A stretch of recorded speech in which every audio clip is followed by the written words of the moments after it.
जय Hind students. Previously हमने ninth class का मोस्टली जो थियोरेटिकल पार्ट्स हैं वो कंप्लीट कर लिए थे। थर्ड लॉ भी हमने कंप्लीट कर लिया था, law of conservation, linear momentum, ये सब हमने कंप्लीट कर लिया था। आज हम थर्ड लॉ से रिलेटेड न्यूमेरिकल्स पर फोकस करेंगे। मैंने आपसे प्रीवियसली भी कहा हुआ है कि न्यूमेरिकल्स आपके बहुत इंपॉर्टेंट हैं, न्यूमेरिकल पर आपको अच्छे से फोकस करना है, तभी आप प्रॉपरली इसमें अच्छे नंबर ला पाएंगे। और ये सिर्फ नाइन्थ क्लास की चीज़ नहीं है कि न्यूमेरिकल आपने अब कर ली उसके बाद आपको नहीं करने, बल्कि ये बेस बनाना है यहीं से हमें कि न्यूमेरिकल हमें अच्छे से करना सीखना है, ताकि 11th और 12th और 10th में भी आपके जो मार्क्स बनेंगे फिजिक्स में वो न्यूमेरिकल के बेस पर ही बनने वाले हैं। इसलिए बिल्कुल भी इसमें ढील मत छोड़िएगा, वरना आपके लिए आइंदा के लिए प्रॉब्लम होनी है। तो क्लास 9 का फिजिक्स के लिए हम आज एग्जाम्पल्स करेंगे न्यूमेरिकल्स के। तो देखिए, पहला आपका एग्जाम्पल क्या है? A gun of mass 1.5 ton fires a shell of mass 15 kg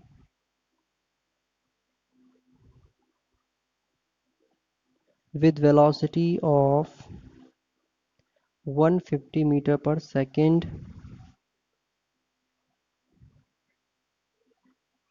Calculate velocity of recoil of gun। ठीक है, अब क्वेश्चन समझ लेते हैं। First of all, a gun of mass 1.5 ton, एक 1.5 टन की एक बंदूक है, ठीक है, जिसका वेट कितना है, मास कितना है, 1.5 ton. Fires a shell of mass, एक मास का शेल मतलब एक ऑब्जेक्ट है जिसका मास कितना है, 15 kg। फायर करती है गन इस पर with velocity of 150 metre per second. जो स्पीड है आपकी, जो बंदूक की गोली जा रही है, वो इतनी स्पीड से जा रही है। Calculate velocity of recoil of gun. Recoil velocity क्या होती है कि जब भी हम गन फायर करते हैं तो एक झटका लगता है पीछे की तरफ, जिससे कि आदमी खुद पीछे की तरफ हल्का सा गिरता है या फिर ढहक जाता है पीछे की तरफ। तो उसे हम कहते हैं recoil, velocity of recoil of gun. ठीक है, तो जब गन आगे की तरफ उसको फेंकेगी बंदूक की गोली को, तो जो बंदूक है आपकी वो पीछे की तरफ कुछ धक्का देगी चलाने वाले को, तभी कहा जाता है कि आप उसे पकड़ें तो उसे अच्छे से पकड़ें बंदूक को। और कंधे के नीचे की तरफ फंसा के पकड़ा जाता है, दोनों एक हाथ के बीच में, कंधे पर रख के नहीं चलाई जाती। इससे कंधे के नुकसान हो सकता है, कंधे के उतरने तक का। ठीक है, फ्रैक्चर तक हो सकता है आपकी, अगर आपने प्रॉपरली बंदूक को नहीं पकड़ा तो चलिए क्वेश्चन पर आते हैं वापस।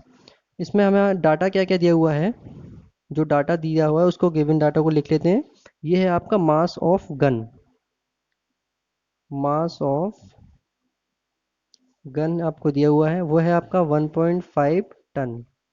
इस टन को आप कन्वर्ट करेंगे अगर केजी में, तो 1.5 इंटू में 1000 का आपको मल्टीप्लाई करना पड़ेगा। ये हो जाएगा 1500 केजी, यानी कि ये जो गन है आपकी 1500 केजी की गन है। ठीक है, बहुत हैवी है।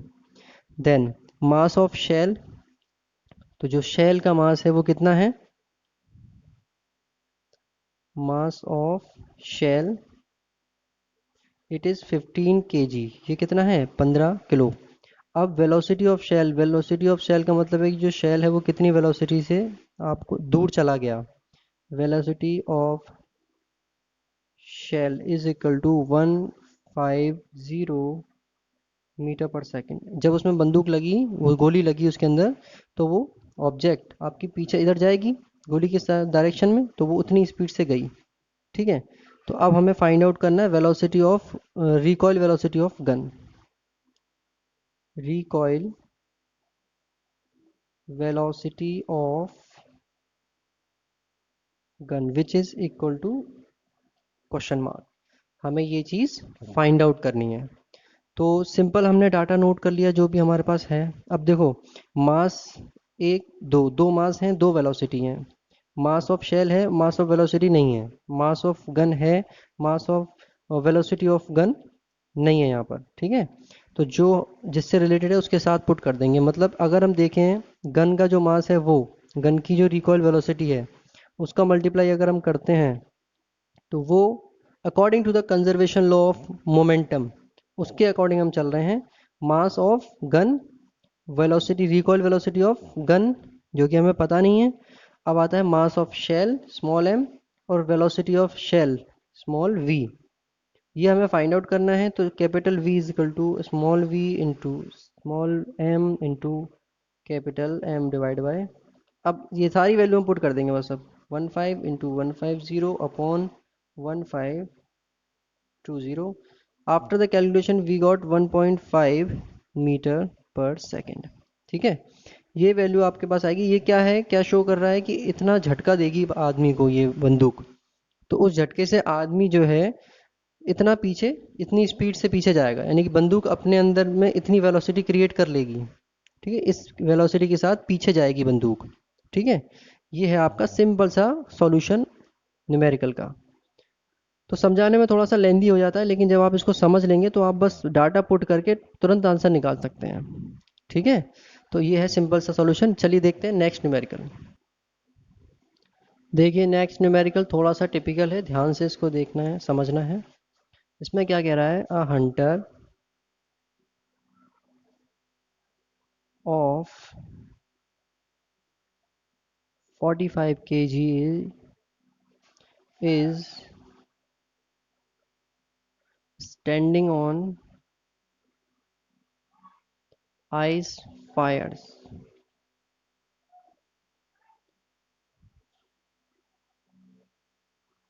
A bullet of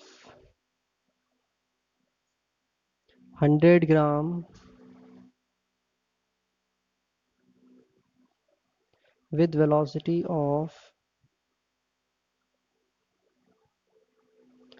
500 meter per second by gun of 5 kg.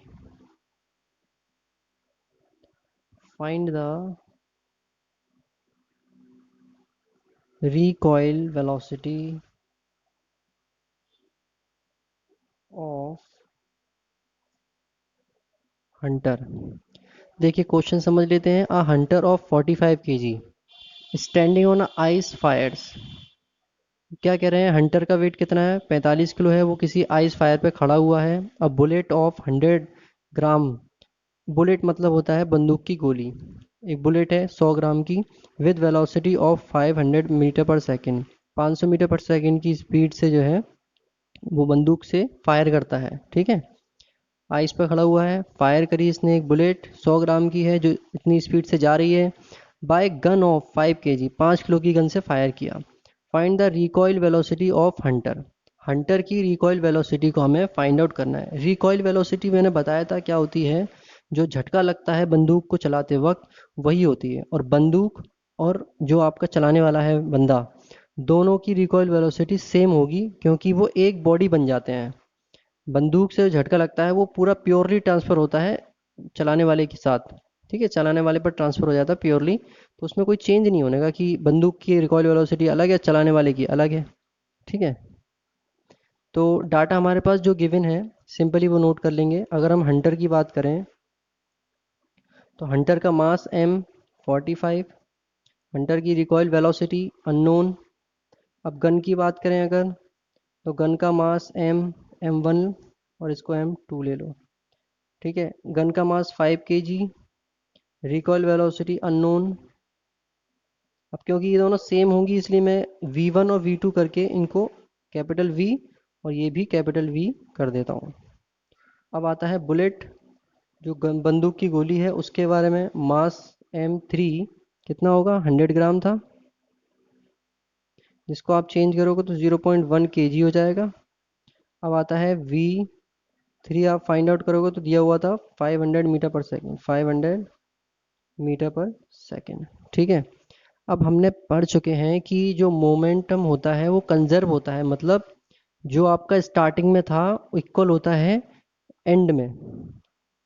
जैसे कि हमने बॉल वाला एग्जांपल लिया था, बॉल यहाँ से चलना स्टार्ट करती है, ये फर्स्ट बॉल है, ये सेकंड बॉल है, ये बॉल स्टार्ट करी चलना, तब जो इनका मास मोमेंटम था m1 v1 m2 v2, ये जब टकराएंगी तो इनकी m1 v, अगर स्टार्टिंग में u होता है, ठीक है, m1 v1 और m2 v2 कुछ इस तरह से चेंज हो जाएगा, लेकिन ये सेम रहेंगे, टकराने के बाद जो होगा वो इक्वल हो जाएगा टकराने से पहले।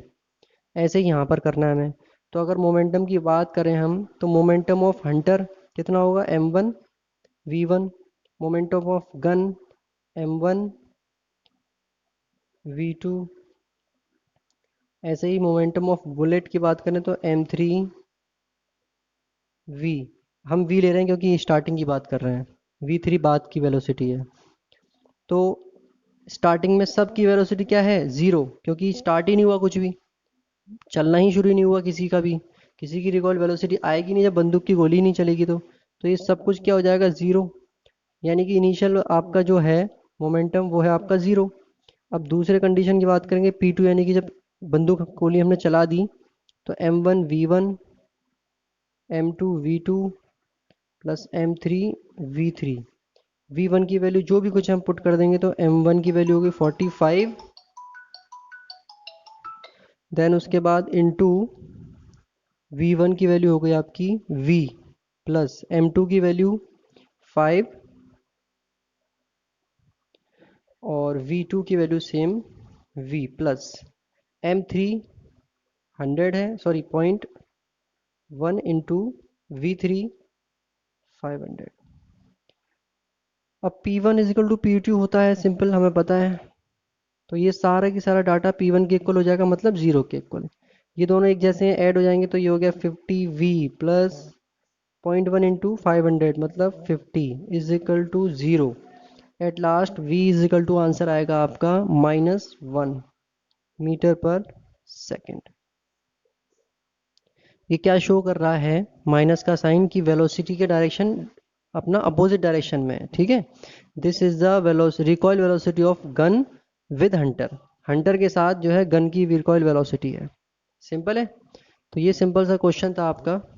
अब एक क्वेश्चन और देखते हैं, देन उसके बाद आप इसको होमवर्क में करिएगा, इसका और जो क्वेश्चन है। देखिए ये बहुत ही सिंपल क्वेश्चन है, बट नंबर ना होने की वजह से आप कंफ्यूज हो सकते हैं, यानी कि इसमें नंबर्स नहीं दिए हुए हैं। कैसे दिया हुआ है देखिए, a bullet of mass A and velocity B is fired into a block of wood of mass C. Find final velocity of system। ठीक है, अब समझ लीजिए क्वेश्चन को। अब bullet of mass A, bullet का मास कितना है, m1 इजिकल टू ए, यानी बंदूक की गोली का mass, and velocity b, velocity कितनी है, M v1 is equal to b, fired into a block, एक ब्लॉक में इसको मारा गया, ऑफ वुड, लकड़ी का था, ऑफ मास सी, जिसका मास कितना है, सी है। Find final velocity of system. अब जब ये बंदूक की गोली उस वुड के पीस में एंटर कर जाती है, तब कुछ ना कुछ धक्का देगी उस पीस को, वो आगे तक जाएगा, तो कितनी वेलोसिटी होगी इस सिस्टम की, ठीक है, इस सिस्टम की कितनी वेलोसिटी होगी। सिंपल है। तो अब आप देखो इसको समझना ठीक से, वही चीज़ हम लेकर आएंगे, मोमेंटम कंजर्व होता है। तो देखिए स्टार्टिंग करें तो बुलेट की मास m1, बुलेट की speed u1, starting speed, plus same दूसरा पॉइंट क्या था हमारा, ब्लॉक, ब्लॉक के लिए भी कंडीशन m2 और u2। अब जब फायर हो गई, तो फायर होने के बाद m1 v1 m2 v2, ये होता है, हमें पता है सबको। तो इसके अकॉर्डिंग ए बी, अब जो भी वेलोसिटी है हम पुट कर देंगे। स्टार्टिंग में जो भी थी इसकी, ये रहेगी स्टार्टिंग में ए, और ये बी स्टार्टिंग की है, ठीक है। और ब्लॉक तो अपनी जगह रुका हुआ था ना, ठहरा हुआ था, कहीं हिल नहीं रहा था, रेस्ट कंडीशन में था, तो इसके लिए ये ज़ीरो हो जाएगा। Is equal to m1 v1। अब यहाँ पर क्या हुआ है कि दोनों की दोनों कंबाइन हो गए। देखिए जैसे कि ब्लॉक है आपका एक, इसमें आप जब गोली मारेंगे तो हमने कह रहे हैं कि गोली इसके अंदर धंस गई, और फिर दोनों एक ही बन गए, एक बन गए, और दोनों फिर आगे तक जा रहे हैं। तो इसका मतलब इसका मास और इसका मास ऐड हो जाएंगे दोनों, तो मास क्या है c प्लस ए। अब वो स्पीड जिससे ये जा रहे हैं आगे, वो स्पीड कितनी हमने मानी है, v डैश मानी थी, ये हो गई आपकी, ठीक है। तो हमें यही स्पीड फाइंड आउट करनी है। ए बी हमें पहले से दिया हुआ है, जीरो यहाँ खत्म हो जाएगा, डिवाइड में आएगा c plus a is equal to v dash. ये आपकी स्पीड हो जाएगी। अगर हमें नंबर से डाटा दिया होता तो हम उसके अकॉर्डिंग कर लेते, लेकिन क्योंकि हमें डाटा दिया हुआ है ABC के फॉर्म में, तो हम ऐसे ही इसको सॉल्व करेंगे, ठीक है। तो ये सिंपल सी चीज़ है, आपको आई होप समझ में आई होगी, ज़्यादा कोई टफ नहीं है, क्योंकि ये क्वेश्चन पहले के क्वेश्चन की तरह है, बिल्कुल सेम टू सेम। चलिए एक क्वेश्चन और देख लेते हैं। अगला क्वेश्चन में क्या कह रहा है, a gun having mass of, जितना आप प्रैक्टिस करेंगे उतना ही ज़्यादा आपको समझ में आएंगे क्वेश्चन, ध्यान रखिएगा। A gun having mass of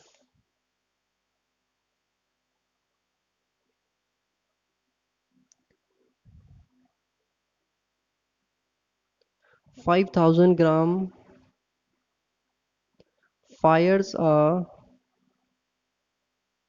20 gram bullet at speed of 500 meter per second.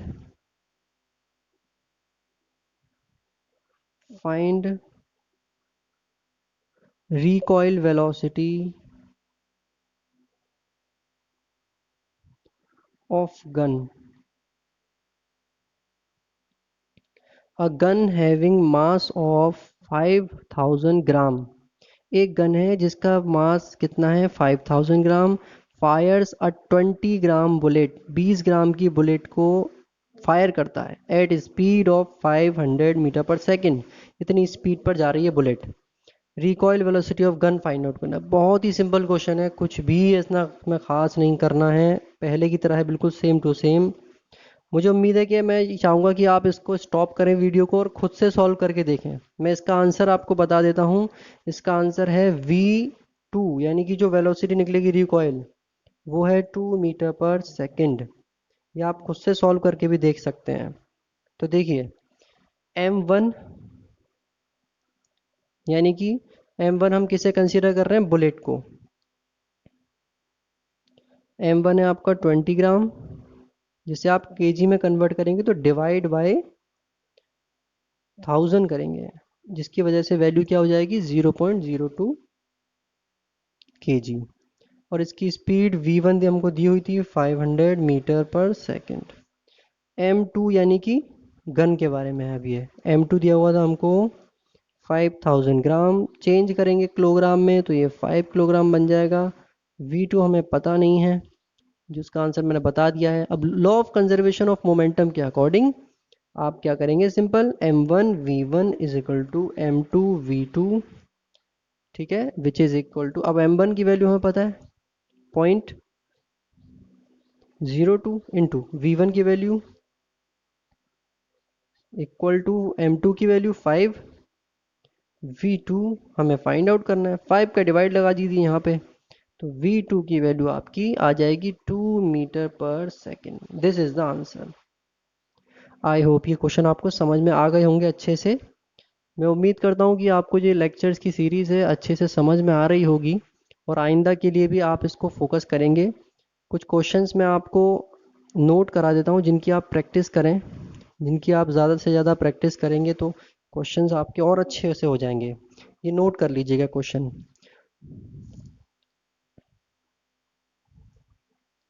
Body of mass 1 kg, a body of mass 1 kg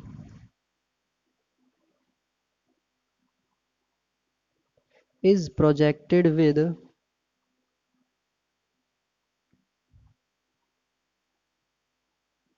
velocity of 300 meter per second from tank of